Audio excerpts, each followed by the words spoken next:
Welcome back to Pillow Talk Sessions with your host, Jessica Gillingham. Today, Jessica is joined by Marc Laros, the CTO at The Usual Hotels, to explore how technology and sustainability are coming together to shape the next generation of hospitality. They discuss how The Usual is building one of Europe's most sustainable hotel brands, using AI and automation to streamline operations, and how freeing teams from admin is unlocking more meaningful guest experience at scale. Marc, thank you very much for joining me for a Pillow Talk conversation. I'm looking forward to speaking with you today and having this discussion. But before we get into the discussion, can you give me a little bit of a background, and for our audience's sake, about The Usual Hotels? Because I know you're a relatively new brand on the scene. Yeah. Thank you for having me, Jessica. I'm very much looking forward to it. Yeah, we're The Usual Hotels. We're a relatively new hotel chain in Europe. We currently have 2 hotels open in Brussels and Rotterdam. We have a third one coming in Florence, Italy. It's born out of hoteliers that have a lot of experience in opening and renovating hotels for the last 12, 13 years already. And we wanted to do something that is focused on sustainability. So I think that's also one of the topics we're going to discuss. But we really think sustainability is having a sustainable hotel that is focused on giving the guests the best experience in the most sustainable way is very important. So our aim is to be the most sustainable hotel brand in Europe. Absolutely. And we will get into that and how you do that and the concept of that later on in the discussion. But before we also get further in, can you tell our audience a little bit about you, Marc, and your background? So how does a technologist become, get into hospitality? How was that sort of journey that you had to then become the CTO of The Usual Hotels? Yeah, I don't have a background in hospitality. I have a background in software engineering. That's how I was trained. I had a software company for about 14 years, and I kind of rolled into hospitality because of a business partner who started a franchise, and I kind of rolled into making systems for them, even started building a PMS at some point, even though I didn't even know what a PMS was. And then we opened 10, 11 hotels in about 10 years.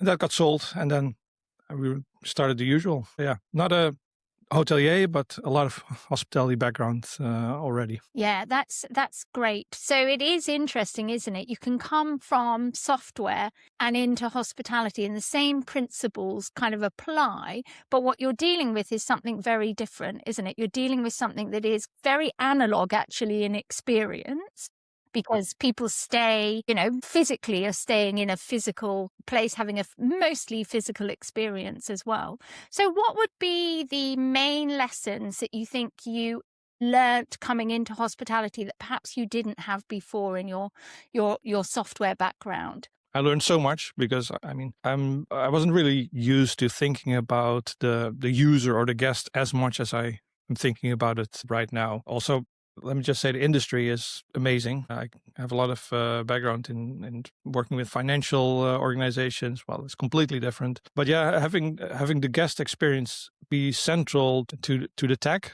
because the guest experience directly reflects basically the value of the business, is much more important here. So everything we do regarding to technology is we focus on the guest-centric experience. The guest experience comes first, and everything needs to be built around this. This is not about technological gadgets or cool stuff. No, it is about how can we make it as easy as possible for the guests to stay here, have their technology just working without them thinking about it, and how can we free up our staff so that they can also focus on hospitality, because that is the main thing. The connection with the people here in the hotel between the guests and the staff is the most important thing. Marc, as a technologist, you talked about the customer journey and guest experience.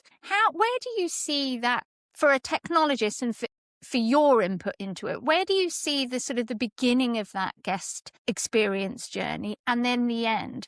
Do you see it sort of typically before the actual check-in? Is that where you might come in the technology that you have, or is it just from the check-in bit? And I suppose what I'm asking here is how big and deep is the guest experience journey from a technologist's perspective?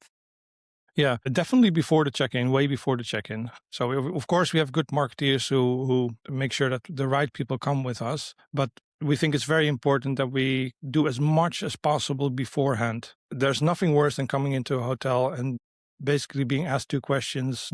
Give me your passport and your credit card. Basically, can you afford to stay here and who are you? We should already know this. So we invest heavily in communication up front. I do our pre-check-in, get as much information as possible at a time that's convenient for the guests. So when they are in the hotel, they can very quickly go through the check-in without many questions, retrieve their key and go up to their room. And we do that through various things. We have WhatsApp communication that we reach out to guests, say, please give us your information. And we have specialized kiosks that are custom made in-house.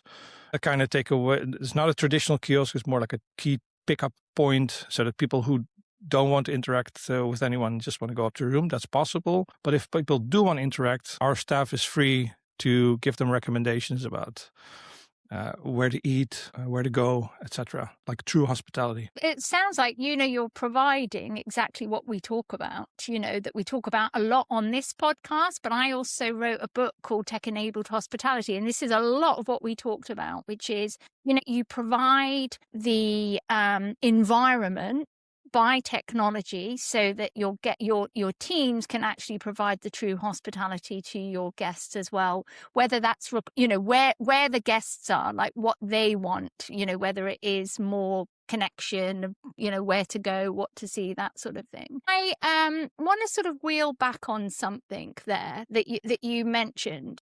And I guess it's around those kiosks, actually, that you've designed your own kiosks. Tell me a little bit about those and what kind of process you did to make sure that you got those right. And before we get into that, I'm going to tell you something that happened to me last week. I was at ITB last week. I'm not sure if you were also there, but went to ITB last week, stayed at a hotel, checked into a hotel. 3rd time I've stayed at this hotel. The check-in process was horrendous. Like, they didn't have the payment proof. They needed all these things. It took 15 minutes to ask me for my passport, all of these things. And it was just like, oh my goodness, this is tragically bad for a first impression when you come somewhere. So as much as we have really forward-thinking operators like you guys, like you on the podcast and within hospitality, the vast majority is still very, very clunky and very full of friction. But let's go back to your kiosks, actually. So you designed these, you thought about what was needed. Tell us a little bit about that process. Yeah, of course. So we have a lot of experiences with kiosks.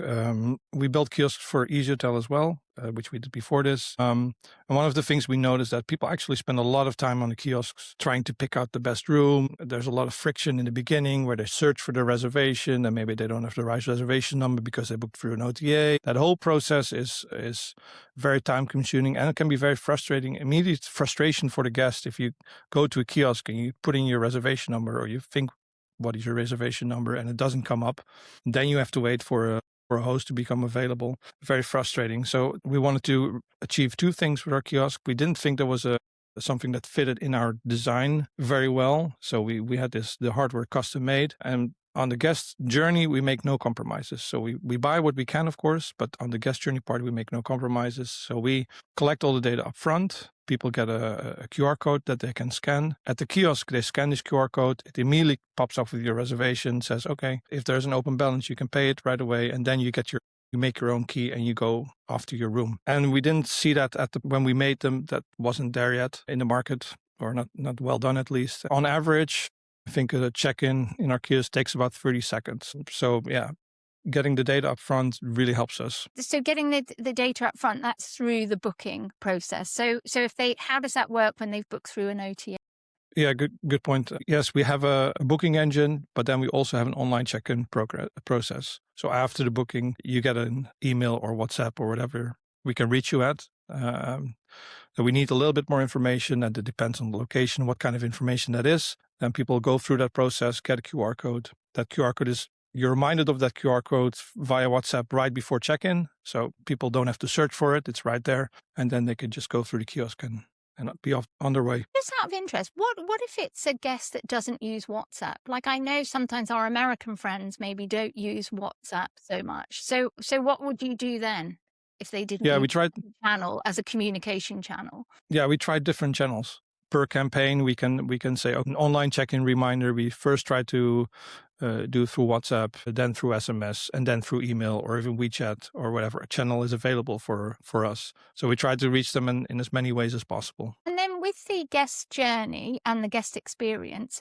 from your perspective as the CTO and as a technologist, what other major pain points are there, friction points that you spend your time really thinking about, or you have spent your time really thinking about solving? When it comes to the guest journey, you mean? Yeah, when it Or in comes to general? the guest journey. Yeah, it's part of the guest journey because the part that we really spend a lot of time in is optimizing internal processes, which frees up our staff. So yes, it's not directly related to the guest journey. Of course, we make our own booking engine and we try to optimize that as much as possible, and our online check-in and our kiosk. But freeing up the staff to do as much with the guest as possible, that's our main focus. So we do a lot of automations, payment automations. We do automated folio splitting. Anything that we can automate that takes away the administrative burden of the staff, that's what we try to do. And that indirectly very much contributes to the guest journey, because there's nothing worse than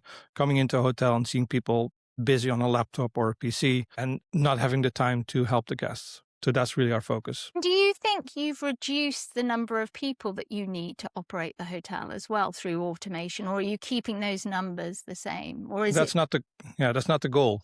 Yeah. The goal is to free them up for more important work, not to reduce staff to a minimum, bare minimum, so that to save money. Do you think also about the experience for the team members, for your staff? So when you're designing your systems and processes, are you thinking about what the experience is for them as well, or is it very much just focused on the guest experience? No, of course, no. I mean, these people go into hospitality for a reason. They don't go into hospitality because they love being behind a laptop. They want to talk to guests. They want to share the knowledge about the area, about the hotel, about fun things to do. So I think freeing them up benefits both the guest and the staff very much. So I guess it gives more purpose, doesn't it? It gives way more. Absolutely.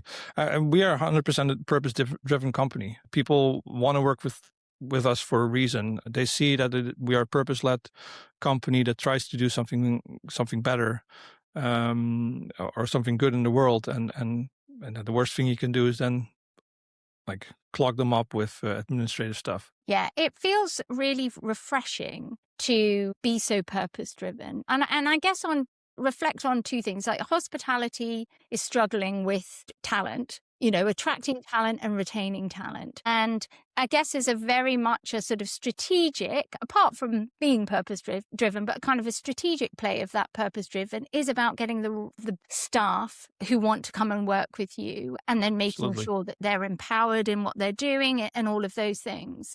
And I know there are three core principles behind the usual hotel. So you've got the sustainability as being very much a kind of a foundational pillar. Also, you're very much design-led, I believe, but then also community as well. And I would like to touch on those two as well. But first, can we talk a little bit about the sustainability? Now, it feels almost brave to be, maybe less so in Europe, but to be, sustainability-led, because in today's day and age, it feels very much not top of the agenda anymore. You go to a conference, there's barely anything about ESG and sustainability, whereas 2 years ago, even a year ago, it was very much at the top of every agenda, no matter what kind of conference you went to. But you guys that's very much at the forefront of what you're doing in your positioning as well. And do you use technology to sort of to implement that and to measure that, or is it still very much something that's kind of more human-led, I guess? No, we do use technology, but the technology side of it is more on the reporting stuff. I think part of being sustainable is being very transparent about what you're doing. The greenwashing is a real thing, and we 100% try to avoid that by being very open and transparent about this is what we're doing, this is how we're measuring it, this is what our goals are. We're not there yet on these fronts, and we're there on these fronts. So that is how technology supports that area of sustainability. There's a whole new set of rules that is coming up for bigger corporations that they need to adhere to when it comes to sustainability reporting. We're already doing that because we just want to be as transparent as possible. This is who we are. And I think in the long run, that will definitely benefit us. And what you're saying about sustainability no longer being on the top of the agenda at those conferences. Yes, I see that as well. But sustainability is a trend that's not going away, in my opinion. Maybe it's a bit less at the moment, but there's a whole generation who's growing up for which is very important that this is a topic. If you look at the world around us, I think a lot of people would benefit a lot from traveling a bit more and seeing more of the world of other cultures. But at the same time, we realize that travel has an impact on the world, and not sometimes it's very, very, very negative, not just the footprint that you as a guest put out there, but also big hotel chains that go into a neighborhood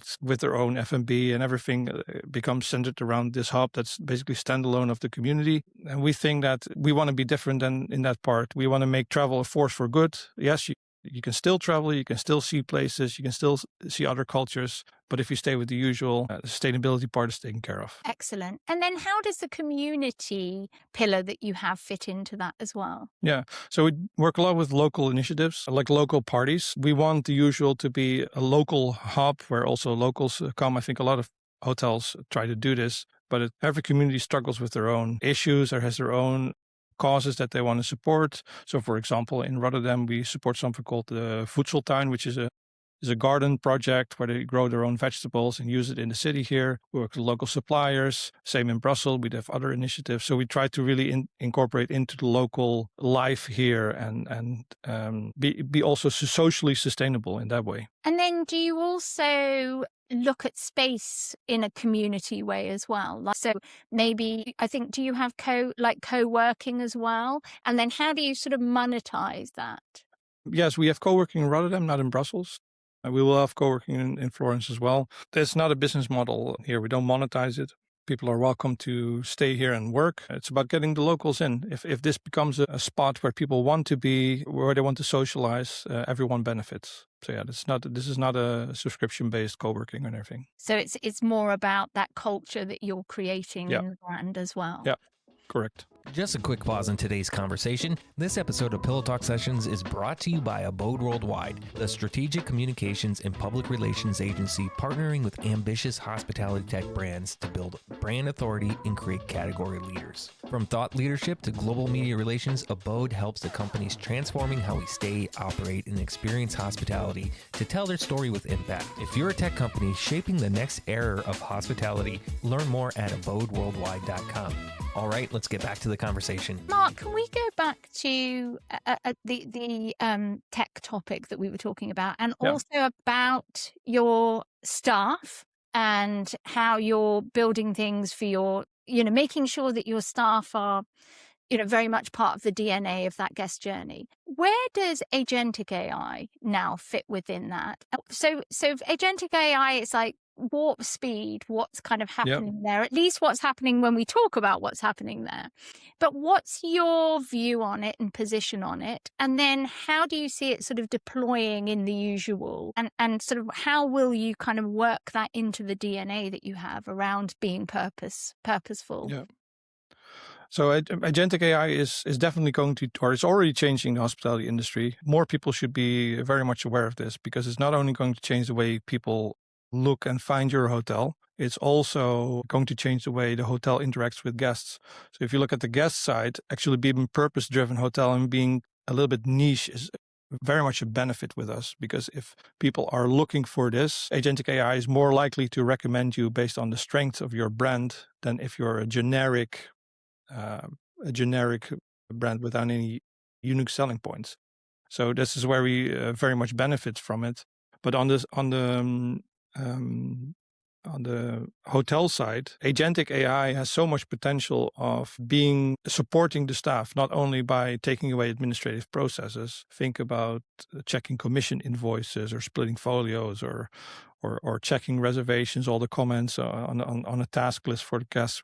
But also it can reach out proactively to the guests. An example that I've used in the past is an agent that scans, for example, flight arrival times. It can see a guest is arriving late and act based upon that. So not just reactive, like, a guest contacts us and says my flight is delayed. No, how cool would it be if an agent could say, hey, I see that your flight is delayed. Let me change the checkout time. Let me upsell a complimentary spa package.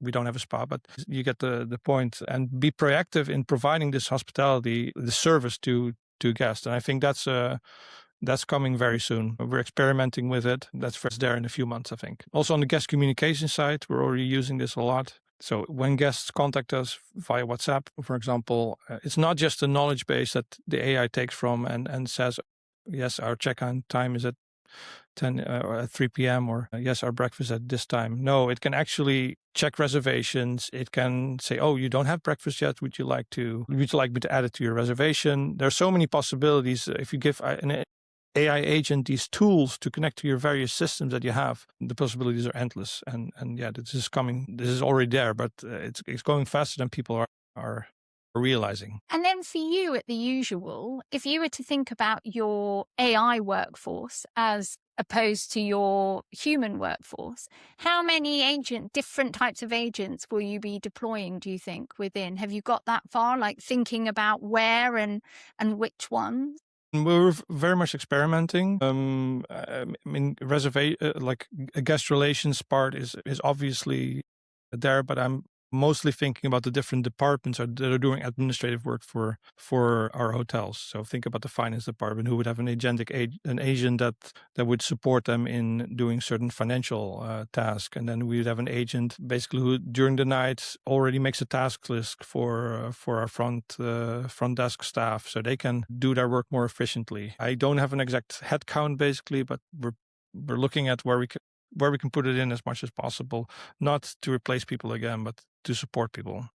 Yeah, and to augment. And I wonder if, because Absolutely. you're a new hotel brand, whether it's easier for you guys, because you're still kind of at the beginning of your journey, to be able to implement this and change so much, because it is really a seismic change, isn't it? Yeah, well, we do have a benefit. I think hotels that have an outdated tech stack, who are working with legacy systems or even on-premise systems like a PMS in the basement on the server, they're going to struggle with this, because agentic AI is all about talking to different connected systems. When we set out to build the usual, we invested heavily in basically a technological middleware layer that connects all our systems. So we have our PMS and our point of sale and whatever we have. And then on top of that, we have an application layer with standardized interfaces, like with APIs. I don't know if this is too technical, but basically the agentic AI system can talk to the usual middleware layer and have access to all of our systems. So this is a huge benefit for us. That we've purposely built this way. What we didn't want from the beginning is we wanted flexibility, so we wanted to be able to swap certain systems out very easily, so not an all-in-one package. But we didn't want basically a monolith because of all the connected systems. So if you have 20 systems and they all talk to each other, then basically you've still got an all-in-one package, because if you change one package, you have to change all of them. So that's why we built this middleware layer, and it's really beneficial for us now that AI is up and coming. And did you know that was that in the background for you, that you knew that change was coming, do you think? Or was it more maybe that flexibility basically was what you were after? Yeah, flexibility was what we asked for. We want to be a little bit agile in this. We want to be able to adapt to changing markets. That was always the plan. The fact that we started with this before AI was already there. We got ChatGPT in 2022, and that's at that point we were already building. But yeah, no, the flexibility was the most important thing for us. Just having a system that allows us to adapt to technological changes. And it happens to be that there was a huge technological change upcoming, and we're benefiting from that. Absolutely. Do you sit on the buy build continuum with your What do you tech? mean?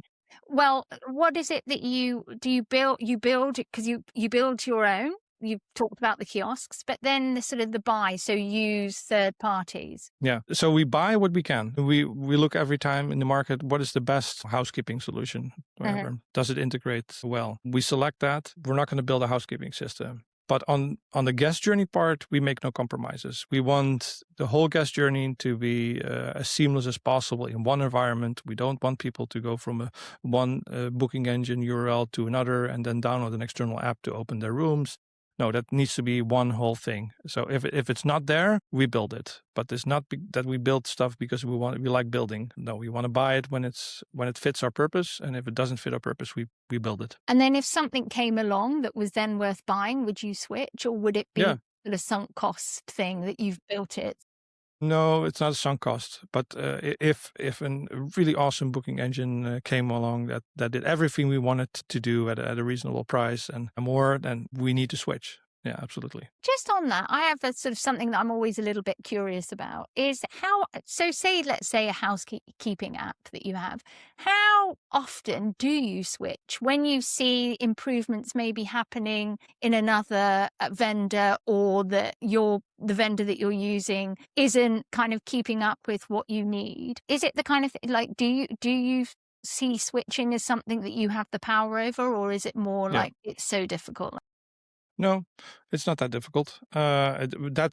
We need the power to switch this. We have regular evaluation moments, like, hey, with staff, what is working, what is not working, what needs to be improved.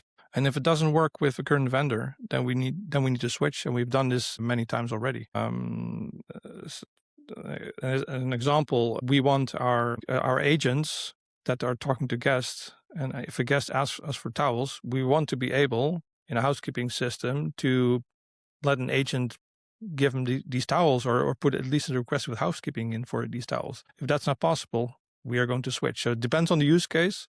But yeah, we're not locked into any vendors at all. No, we're going to change. I've got a bit of a silly question for you now, which is, are you going to give your agents names? Like, will they be, I've not thought about that. Or whatever? That's a good question. I've not thought about that. Maybe. I do believe in being transparent about the fact that you're using agents with guests. We will not have a Bob agent that pretends to be Bob. It will be clear that the guests are talking to an AI, and that there are also escalation paths so that people can have an actual human. So maybe internally, yes. Sounds like a good plan. Yeah. And I'm writing this down.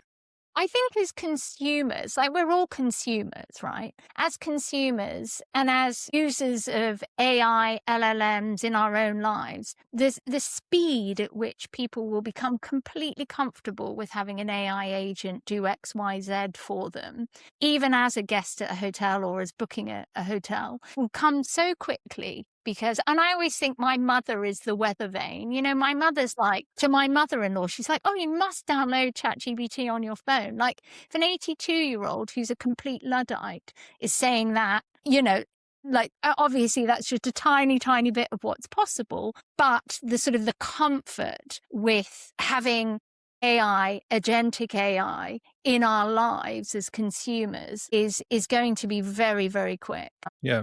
It's about 4%. There was a recent study that said 4% of people now would trust an AI to make booking completely independent from them. That's still low, but it's also expected to rise to about 30% by 2029. So that means that 30% of people will not even go to your website anymore and just rely on AI recommendations to book hotels for them. This huge shift is something we need to adapt to, but that's a whole different topic on how to adapt. That is. And maybe that's one we can have next time. But to finish up, Marc, I want to ask you a question on if we're looking at hospitality and technology, is there an area that you still feel needs a lot of work and we're still not there in terms of solving whatever issue or clunkiness or friction there might be? Well, there's always agentic AI that we've talked about. This is the big focus for us right now. But there's a lot of work to be done on making it even easier for guests to fill out the details. And I'm just kind of pondering right now, because this is not something we've invested a lot of time in yet. But we have a lot of details from these guests already. We know often their bank account or their credit card number, but we need so much more information to actually make that room key for them. I think if we could consolidate more of that data, to collect more data, so that the guests have to fill out less and it becomes even easier. That's the main challenge for us. Why can't the guests open their hotel room with a credit card that they also used for a booking, for example? This is long term, but we were always thinking about how can we make it even easier to get into our hotel and stay with us. Yeah, that, and then just even like we're using our Apple wallets is still not something that we can do for hotels. We can do it Soon with everywhere us, you else. can. What's that? Soon with us, you can. Okay. We're doing a pilot right now. The limitation was always that you need to give out these Apple Wallet keys using an app. We didn't want an app. And that is now possible to provision this over the air, as they call it. So you can basically receive an Apple Wallet key through email or a WhatsApp message. So that's something we're trialing right now, and that's coming to us very soon. All our locks are ready, but the technology was not ready yet. And just another question about your guests as well. Do you think about ways of keeping them within a community? So whether that might be, because if you say you haven't, did you say you don't have a guest app? No, we don't. No. So, but are there other ways that you think about keeping them within the community or a community that are quite connected to your brand? Like how you keep in touch with them when they're not staying with you, or are there any benefits to them to be part of the usual? We don't have a defined loyalty program yet, although the term loyalty program is not really, it's not something I would use. And today's loyalty programs are more incentives, right? You're rewarding people with points or something. So we're looking into something that will actually be more loyalty based, because we do want fans of our brand, but we're not there yet. So yeah, this is something we're working on. Yeah, I think it's really interesting that, and where hospitality goes with that, about really building that sort of brand fans, brand loyalty, not loyalty, but brand connection, I guess, and brand relationships, especially when hospitality brands like you are sort of providing much more than just a stay overnight, you know, that sort of sense of community, that doing better for the world through sustainability. Like there's so much more than just an overnight stay. Yeah.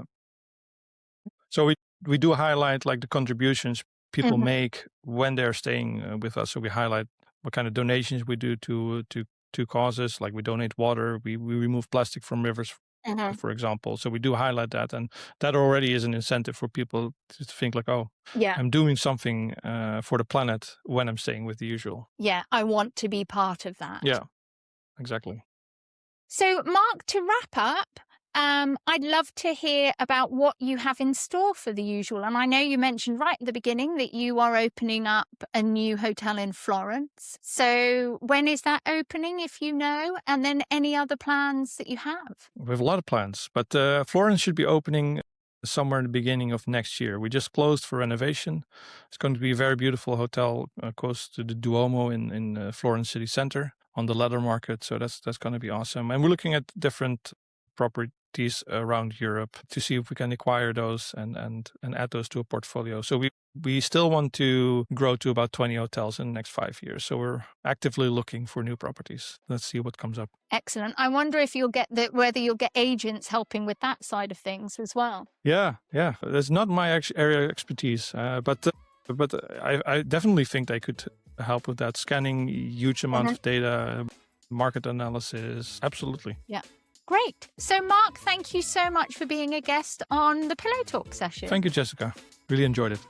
And that wraps it up for today's episode of Pillow Talk Sessions with Jessica Gillingham. Thanks so much for listening. And if you'd like to stay connected and never miss a conversation, head over to pillowtalksessions.com to subscribe. You can also follow us on LinkedIn for more insights and interviews with leaders shaping the future of hotels, short-term rentals, and tech-enabled hospitality. Thanks again for tuning in, and we'll see you next time on Pillow Talk Sessions.